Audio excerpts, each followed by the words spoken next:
So mga lalabs, magluluto tayo ng ginataang pako with suso. Ayan na, ready na natin ang ating mga sangkap. Ayan na yung ating kawali. Gigisa na natin ng ating luya, bawang.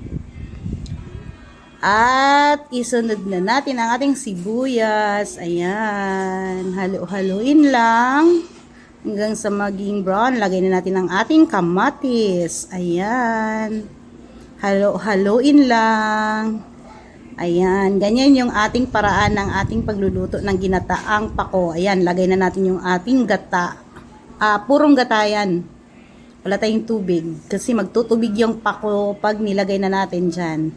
Then, lagyan na natin ng asin. Ayan. Depende po sa inyong panlasa. Then, pamintang durog. Ayan, halo-haloin lang. Haluin lang ng haluin, then hanggang sa kumulo ng kumulo at medyo lalapot na yung ating gata. Ayan, nagapangan sila, kawawa naman. Isushoot na natin sa ating kawali. Ayan. Parang ayoko na silang i-shoot kasi gumagapang pa, nagmamakawa yata.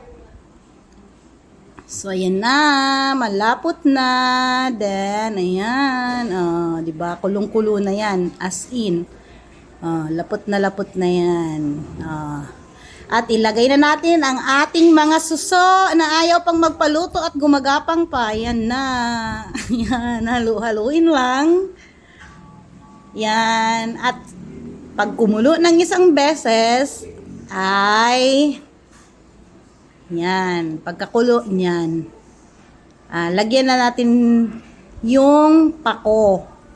At isang kuluan lang din para hindi siya ma-overcook. Ayan. Kasi pangit siya pag na-overcook. Mas masarap kainin yung pako kapag, alam mo yung tumutunog-tunog ba yung ang lutong-lutong niya pa. Ayan. Then, of course, hinuli natin yung sili natin, yung siling labuyo. Ihuli natin. Ayan, lalagay na natin para hindi siya ganun talaga kaanghang. Kasi, aanghang naman yan ng todo pag pag nababad na.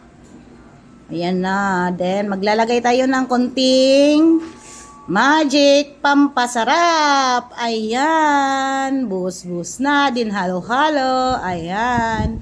Huwag nyo nang antayin kumulo pa ng gusto dahil ma-overcook yan. Patayin na natin yung apoy. Then, ayan na. Ready to eat na.